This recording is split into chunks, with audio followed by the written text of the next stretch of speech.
अस्सलाम वालेकुम एवरीवन। उम्मीद है कि आप सब ठीक ठाक होंगे और अल्लाह का शुक्र से मैं भी बिल्कुल ठीक ठाक हूँ। ये व्लॉग जी था अफ्तारी का व्लॉग, और मेरी सिस्टर ने करवानी थी अफ्तारी क्यों, और उन्होंने यहाँ पर करवानी थी और देग वगैरह पकवानी थी। तो उन्होंने ना कहा था कि मैं ना कल फ्राइडे का दिन था, तो कह रही थी मैं ना देग ले आऊँगी और अफ्तारी का सारा सामान ले आऊँगी और यहाँ पर अफ्तारी करेंगे और मोहल्ले में ना सबको ना बांट देंगे अफ्तारी भी। तो क्योंकि वो जिस इलाके में रहते हैं वहाँ पर तो इतने साबे इस्तेताद लोग नहीं होते, तो इस वजह से उन्होंने कहा कि मैं ना यहाँ पर अफ्तारी करवा लूँगी। तो यहाँ पर मैंने जी एक दिन पहले सफाई कर ली थी सारी, और बस मुझे आज रूटीन की सफाई करनी थी। फ्राइडे का दिन था क्योंकि मुझे ये था कि जुम्मा है और नमाज़ वगैरह भी पढ़नी है, और फ्राइडे वाले दिन मैं सोचती हूँ कि ज़्यादातर काम ना मैं थर्सडे को ही कर लिया करूँ, बस फ्राइडे को रूटीन का ही काम किया करूँ।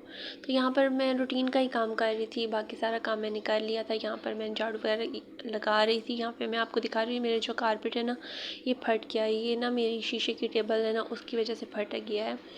तो फ़िलहाल इस कमरे को मुझे सेट करना है, कब करना है कब नहीं करना ये तो फ़िलहाल मुझे नहीं पता, लेकिन जब भी करूँगी मैं आपके साथ शेयर ज़रूर करूँगी। और आपको याद होगा कि इस कमरे में मेरे सोफ़े थे और अब सोफ़े नहीं है, तो ये कमरा ना बिल्कुल अजीब सा लगता है।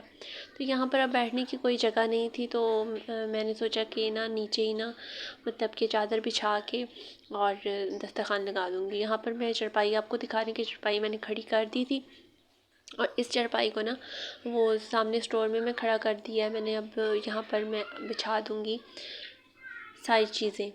तो उसके बाद ये देखें, ये सारा मैंने सेट करके रख दिया था, और इसके ऊपर मुझे दस्तरखान बिछाना था। ये मैं शीट लेके आई थी शेल्फ़ में बिछाने के लिए, तो मैंने अभी तक बिछाई नहीं थी, तो मैंने कहा चलो आज ना इसको दस्तरखान बना लेते हैं। तो यहाँ पर मैंने बिछा ली थी, पूरा तरह से सेट कर दिया था। जो कुशन्स वगैरह थे ना मेरे सोफ़े के, वो भी मैंने लगा दिए थे यहाँ पे, और अच्छे से ना सेट कर दिया था। और यहाँ पर आपको दिखा रही हूँ मैं, बहुत अच्छे से सेट हो गया था। और ना इस रमज़ान में ना हमें मतलब कि बहुत मुश्किल हुई। मैं आगे चल के बताती हूँ आपको। यहाँ पर आ गई थी सिस्टर, और मेरा भांजा और मेरी भतीजी भी आ गई थी, भांजी भी आ गई थी सॉरी, और साथ में मेरी अम्मी भी थी, और अम्मी भी आ गए थे सारी, और ये मेरे बेटा और ये मेरी बेटी भी थी। तो हम लोग ना पहले से रेडी थे, और बस सिस्टर सारा सामान लेके आ गई थी ना। तो यहाँ पर फ्रूट्स वगैरह भी लेके आ गई थी, और क्योंकि 4 बजे का टाइम था, तो ना समोसे और पकोड़े जो थे वो मतलब कि अफ्तारी से कुछ देर पहले ही ना भाई जाके लेके आ गए थे, मेरी सिस्टर के हस्बैंड। तो वो लेके आ गए। यहाँ पर वो दही भल्ले वगैरह भी बना के ले आई थी, और सारा कुछ हो गया था। मैंने सिर्फ ये करना था कि मैंने बर्तन धोने थे, बर्तन धो के सेट करने थे, और साथ में ये नीचे दस्तरखान बिछाना था। और यहाँ पर देग भी जो मेरी सिस्टर ने बनवाई थी वो भी आ गई थी। तो यहाँ पर अम्मी जो थी वो तकसीम कर रही थी मोहल्ले में, पूरे मोहल्ले में तकसीम कर रही थी माशाल्लाह माशाल्लाह से।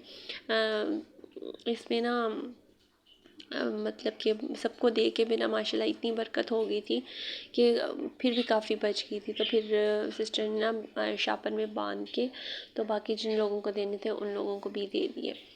तो यहाँ पर बस अम्मी तकसीम करना तो ना तो मुझे आता है ना ही मेरी सिस्टर को, तो अम्मी जो है वो ये काम करती हैं, बड़े अच्छे से काम मैनेज कर लेती हैं।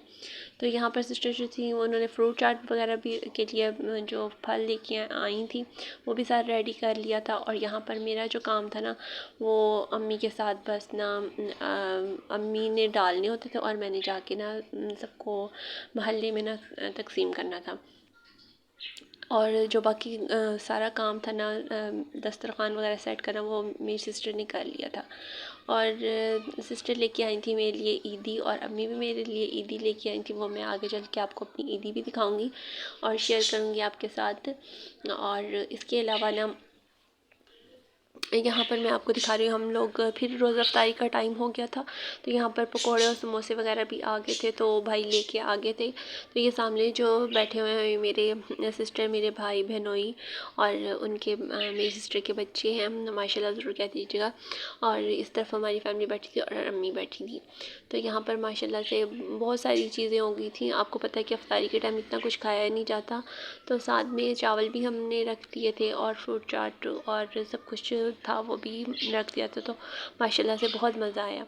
और उसके बाद जो सिस्टर वगैरह चले गए थे घर अफ्तारी के बाद, वो फ़ौरन से ही चले गए, तो उन्होंने ना चाय पी ना कुछ भी नहीं, बस घर चले गए थे, क्योंकि उनके घर में मेड नहीं आना था और काम वगैरह करना था, तो इस वजह से वो लोग चले गए थे। यहाँ पर मैं सब कुछ अब जो था बर्तन वगैरह मैंने इकट्ठे करके रख दिए थे और यहाँ पर कुशन वगैरह मैं इकट्ठे कर रही हूँ। यहाँ पर सारा जो था ना वो इतना तो कर नहीं पड़ा, बस थोड़ा सा ही था, तो मैंने उठा के चादर के अंदर ही था, तो चादर को ऐसे ही समेट के रख दिया कि मैं सुबह ना इसको बाहर जाके झाड़ लूँगी और इसको धो दूँगी। यहाँ पर ये देखिए मेरी ईदी आई है, मैं आपके साथ बाद में शेयर करूँगी कि क्या ईदी आई है। यहाँ पर जो पंजाब का रवाज है उसके मुताबिक मेरी अम्मी हमेशा मुझे, जब से मेरी शादी हुई है ना, तब से पंजाब के रवाज के मुताबिक ही ईदी देती हूँ कि मेरी शादी जो हुई है ना वो पंजाब में ही हुई है और पंजाबी के साथ हुई है, तो इस वजह से। तो यहाँ पर बस बर्तन जो पानी नहीं आ रहा था, तो मैंने बर्तन नहीं धोए। उसके बाद मुझे बनाना था खाना सुबह के सहरी के लिए, और यहाँ पर देख खाली हो गई थी और मैंने आटा गूंदा था, वो मैंने आटा शाटा भी गूंद लिया। और यहाँ पर मैं आपको शेयर करूँगी कि पंजाब में मतलब कि अपनी शादीशुदा बेटियों को कैसे ईदी देते हैं।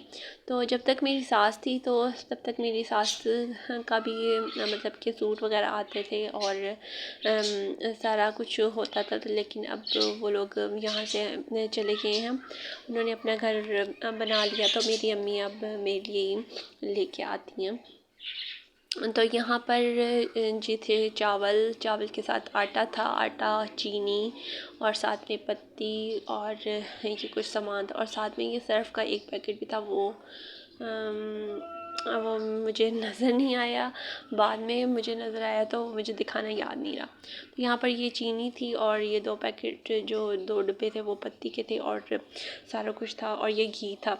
सबसे बड़ी बात, आपको पता है कि घी बहुत ही महंगा हो गया है, तो अम्मी मुझे मेरे लिए लेके आई थी 5 पैकेट पूरा जो था, और साथ में मुझे ये ईदी दी थी, 5,000 रुपये मुझे ईदी दी थी। अम्मी ने कहा था कि पहले अम्मी मेरे लिए सूट लेके आती थी, लेकिन अब अम्मी नहीं लेके आती। अम्मी कहती है अपनी पसंद से ना बच्चों के लिए भी ले आना और अपने लिए भी ले आना और हस्बैंड के लिए भी ले आना। तो यहाँ पर अम्मी ने मुझे दी थी ईदी, और यहाँ पर मैं आपको दिखा रही हूँ। और इसके बाद जी सिस्टर ने मुझे ईदी दी थी, बच्चों के लिए भी ईदी दी थी। तो वो छोटे छोटे से पैकेट थे, उसमें थी, वो बच्चों को मैंने दिखाया नहीं, क्योंकि बच्चे जो है ना, बेटी तो मेरी कुछ नहीं कहती, खैर बेटा जो है ना मेरा, वो फ़ौरन से मतलब कि ले लेता है कि मुझे खाला ने दिए थे, जल्दी से मुझे दे दें, वो मेरे पैसे हैं। तो मैंने उनको बिल्कुल भी बताया नहीं था। और यहाँ पर मैं आपको ईदी दिखा रही हूँ, ईदी मेरी सिस्टर ने बच्चों को भी दी थी और मुझे भी दी थी। और पहले तो मुझे कपड़े देती थी, और अब मुझे ये कहती है कि तुम ना अपनी पसंद से बना लिया करो कपड़े, क्योंकि हर इंसान की चॉइस चेंज होती है। तो वो मुझे ना कपड़े भी कभी बना देती है और कभी पैसे भी दे देती है। तो यहाँ पर अपनी ईदी तो मुझे भी माशाल्लाह से काफ़ी ज़्यादा ईदी दी थी मेरी सिस्टर ने, और बच्चों को भी काफ़ी ज़्यादा ईदी दी थी, वो मैं आपके साथ शेयर नहीं करूँगी, इट्स पर्सनल। तो आपको मेरी वीडियो अच्छी लगी तो प्लीज़ लाइक शेयर और सब्सक्राइब मेरे चैनल को कीजिए। अल्लाह हाफ़िज़।